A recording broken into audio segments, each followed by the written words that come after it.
Bienvenue sur l'envers des icônes. Aujourd'hui, nous plongeons dans une épopée monumentale, celle de Bolo Yeung, le titan des arts martiaux dont la silhouette imposante et la puissance brute ont redéfini le cinéma d'action des années 70 et 80. Connu pour son rôle terrifiant face à Bruce Lee dans L'Entrée du Dragon et comme l'adversaire légendaire de Jean-Claude Van Damme dans Bloodsport, Bolo Yeung est bien plus qu'un méchant musclé à l'écran. C'est un champion de bodybuilding, un maître du kung-fu traditionnel, un survivant de la Chine communiste et une figure dont la carrière s'étend sur 5 décennies, inspirant encore les combattants et les acteurs en 2025. De son enfance marquée par la guerre et la pauvreté à Guangzhou à sa fuite audacieuse vers Hong Kong, de son combat secret contre Bruce Lee à son ascension à Hollywood, cette vidéo explore comment Bolo a transformé les épreuves en triomphe. Comment un garçon d'un quartier ouvrier est-il devenu Monsieur Hong Kong, dominant le bodybuilding asiatique pendant 10 ans? Pourquoi son duel avec Bruce Lee est-il devenu une légende des arts martiaux? Et comment, à 79 ans, continue-t-il d'influencer des stars comme Dwayne The Rock Johnson? Restez jusqu'à la fin, car je vais vous révéler comment Bolo Yeung a forgé un héritage indélébile, non seulement dans le cinéma, mais dans la philosophie de la discipline et du dépassement de soi. Si vous êtes passionné par les arts martiaux, les coulisses d'Hollywood, les récits de résilience ou les icônes du cinéma d'action, cette vidéo est faite pour vous. Likez, abonnez-vous, activez la cloche, et embarquez dans l'histoire extraordinaire de Bolo Yeung. C'est parti! Le 3 juillet 1946, Yang Eze, qui deviendra plus tard Bolo Yeung, naît à Guangzhou, dans la province du Guangdong, en Chine, au cœur d'une nation déchirée par la guerre civile entre les nationalistes de Chiang Kai-shek et les communistes de Mao Zedong. Les années 1940 en Chine sont une période de chaos. Les bombardements japonais de la Seconde Guerre mondiale, suivis par les famines et les déplacements massifs de population, plongent des millions de familles dans la misère. Yang grandit dans un quartier ouvrier de Guangzhou, dans une maison exiguë en briques, où ses parents, un ouvrier d'usine travaillant 14 heures par jour et une ménagère épuisée, ou peinent à nourrir leurs 6 enfants. Dès l'âge de 7 ans, Yang transporte des sacs de charbon et des caisses de marchandises dans les marchés locaux pour contribuer au revenu familial, développant une force physique précoce malgré un corps marqué par la malnutrition. Malgré ces conditions difficiles, il est captivé par les arts martiaux, inspiré par les récits de héros légendaires comme Wong Feng, popularisé par les opéras cantonais et les films de série B projetés dans des cinémas de fortune. Ces héros, avec leurs coups précis et leur bravoure, incarnent un idéal de force et d'honneur dans un monde chaotique. À 10 ans, en 1956, Yang commence à s'entraîner au kung-fu traditionnel sous la tutelle d'un maître local, un ancien moine errant qui enseigne dans une arrière-cour poussiéreuse. Il apprend les formes rigoureuses du Hung-gar, inspiré par les mouvements des animaux comme le tigre et la grue, et du Wing Chun, axé sur les combats rapprochés et la précision. Ces arts, profondément enracinés dans la philosophie chinoise où le yin et le yang, l'équilibre entre force et souplesse, deviennent son refuge face à la brutalité du quotidien. Le kung-fu m'a appris à tenir debout quand tout s'effondrait, dira-t-il plus tard dans une rare interview. Mais après la victoire communiste en 1949, la révolution culturelle de Mao Zedong impose une répression sévère sur les traditions, qualifiant les arts martiaux de féodaux, contre-révolutionnaires. Les dojos sont fermés, les maîtres arrêtés, et Yang doit s'entraîner en secret, dans des parcs à l'aube ou des ruelles désertes, risquant la dénonciation par des voisins endoctrinés.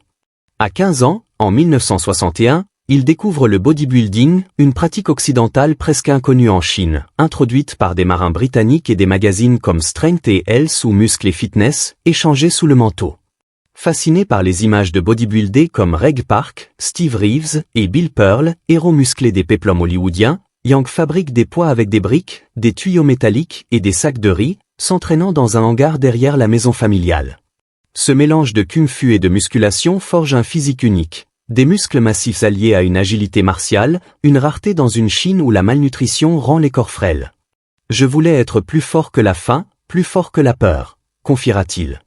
En 1964, à 18 ans, la révolution culturelle s'intensifie, et Yang, accusé de « tendance bourgeoise », à cause de son intérêt pour le bodybuilding occidental, risque l'arrestation ou les camps de rééducation.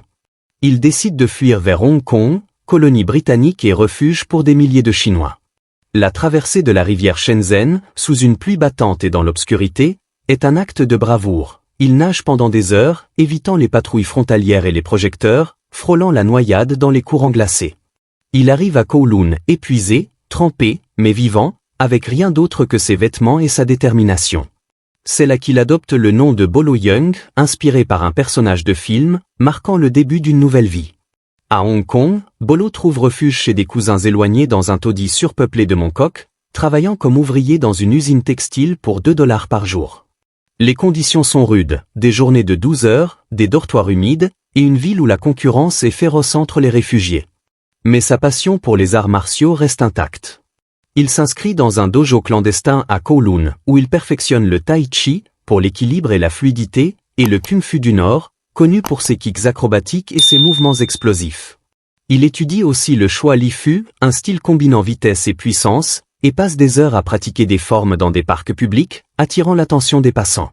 En 1965, à 19 ans, il découvre un gymnase rudimentaire à Tsim Sha Tsui, où il se lance dans le bodybuilding compétitif, une discipline émergente en Asie, portée par l'influence des magazines américains et des compétitions internationales. Son physique 1m68, 70 kg de muscles, avec des biceps de 50 cm, une poitrine de 140 cm, et une taille fine de 80 cm impressionne les entraîneurs locaux, qui le surnomment le dragon d'acier. En 1966, il remporte son premier concours local, écrasant la concurrence avec sa définition musculaire et sa présence scénique. En 1969, à 23 ans, il devient Monsieur Hong Kong, un titre qu'il conserve jusqu'en 1979, dominant la scène du bodybuilding asiatique pendant une décennie. Sa discipline est légendaire, il s'entraîne 6 jours sur 7, soulevant des charges colossales ou développé couché à 160 kg, squat à 200 kg, soulevé de terre à 250 kg, et suit un régime strict de riz, poulet, œufs, poissons et légumes, un exploit dans un Hong Kong où les protéines sont rares et coûteuses. Il dort à peine 6 heures par nuit, consacrant chaque moment libre à l'entraînement, alternant entre haltérophilie lourde et séances de kung fu pour maintenir son agilité. Le corps est un temple, mais il doit être une arme, dira-t-il dans une interview rare en 1980. Contrairement à Bruce Lee, qui révolutionne les arts martiaux avec la fluidité et la vitesse de son Jeet Kune Do, Bolo s'appuie sur la puissance brute, intégrant sa musculature à des techniques martiales pour créer un style hybride. Des poings comme des marteaux, des coudes écrasantes, des kicks lourds capables de briser des planches ou des briques. Il développe une technique signature, le point du dragon, un coup droit lent mais dévastateur, conçu pour maximiser l'impact. Ce style, bien que moins fluide que celui de Bruce, incarne une philosophie martiale différente. La domination par la force, la terreur par la présence. Hong Kong, dans les années 1960, est un épicentre du cinéma d'action, avec les studios Shaw Brothers et Golden Harvest produisant des films de kung-fu qui captivent l'Asie et commencent à séduire l'Occident. Ces films, comme Le Roi du Kung-fu, 1969, ou La Main de Fer, 1972, mêlent chorégraphie spectaculaire et récits épiques, exportant la culture martiale chinoise à un public mondial. En 1969, un recruteur des Shaw Brothers repère Bolo dans un gymnase, impressionné par son physique massif et son charisme brut. Son premier rôle, dans The Bloody Fist, 1972, le présente comme un seigneur du crime impitoyable, brisant des planches et écrasant ses adversaires avec une intensité qui crève l'écran. Sa présence physique, tatouages tribaux, regard perçant, muscles saillants comme sculptés dans le granit, le rend parfait pour incarner des méchants iconiques. À 26 ans, il devient une figure incontournable du cinéma de Hong Kong, apparaissant dans Five Finger of Death, 1972, The Heroic Ones, 1970, Kung Fu Massacre, 1974, et Super Dragon, 1976. Dans ces films, Bolo ne se contente pas d'être un antagoniste, il apporte une profondeur psychologique, transformant des rôles de méchants en figures complexes, mêlant menace, charisme et une touche de tragédie. Je ne jouais pas des méchants pour être méchant. Je voulais qu'on ressente leur douleur, leur force, leur humanité, dira-t-il dans une interview des années 1990. En 1973, Bolo est casté dans L'Entrée du Dragon, Enter the Dragon, une coproduction historique entre Warner Brothers et Golden Harvest, réalisée par Robert Clouse. Ce film, sorti en août 1973, est le premier grand film d'arts martiaux hollywoodien, avec Bruce Lee au sommet de sa gloire après The Big Boss, 1971, et La Fureur de vaincre, 1972. À 27 ans, Bolo joue un sbire du criminel Han, interprété par Shish Qian, dans un tournoi clandestin où Bruce, dans le rôle de Lee, infiltre une organisation criminelle. Le plateau, tourné à Hong Kong, est un creuset de talents. Jim Kelly, champion de karaté afro-américain, Bob Wall, ceinture noire de karaté, et des cascadeurs comme Sammo Hung, chorégraphe de combat, et un jeune Jackie Chan, qui apparaît dans une scène furtive. Entre les prises, le set devient une arène informelle où les artistes martiaux échangent des techniques, transformant les poses en démonstrations de force et de skill. Bruce impressionne avec son one-inch punch, un coup capable de renverser un homme de 90 kg avec un minimum de recul, et ses kicks fulgurants, chronométrés à 0,05 secondes par coup, si rapides que les caméras peinent à les capturer.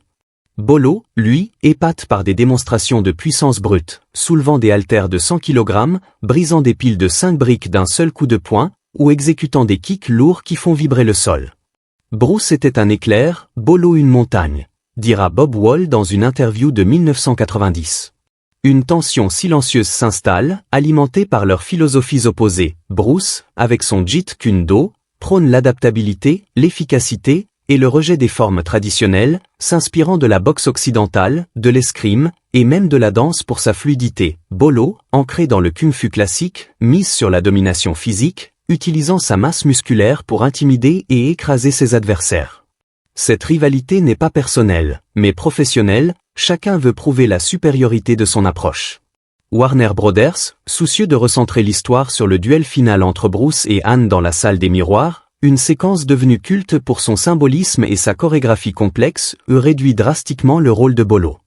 Une scène de combat épique, chorégraphiée par Bruce lui-même, où son agilité devait affronter la force colossale de Bolo, est supprimée en septembre 1972, reléguant Bolo à quelques minutes à l'écran, où il apparaît comme un sbire menaçant mais sous-exploité. Cette décision frustre Bolo, qui voyait dans cette scène une chance de briller face à la star mondiale. « J'avais entraîné chaque muscle pour ce moment, et ils l'ont coupé », confiera-t-il dans une interview obscure des années 1980. Dans la dernière semaine de tournage, poussé par cette frustration et un désir de tester ses limites, Bolo lance un défi audacieux à Bruce. Un combat réel, sans caméra, sans chorégraphie, juste deux martialistes dans un affrontement brut, dans un entrepôt désaffecté près des studios Golden Harvest. Le combat, qui se déroule devant un petit groupe de témoins Jim Kelly, Bob Wall, Sammo Hung, Jackie Chan, et quelques techniciens, est un choc de titans, un moment gravé dans la légende des arts martiaux.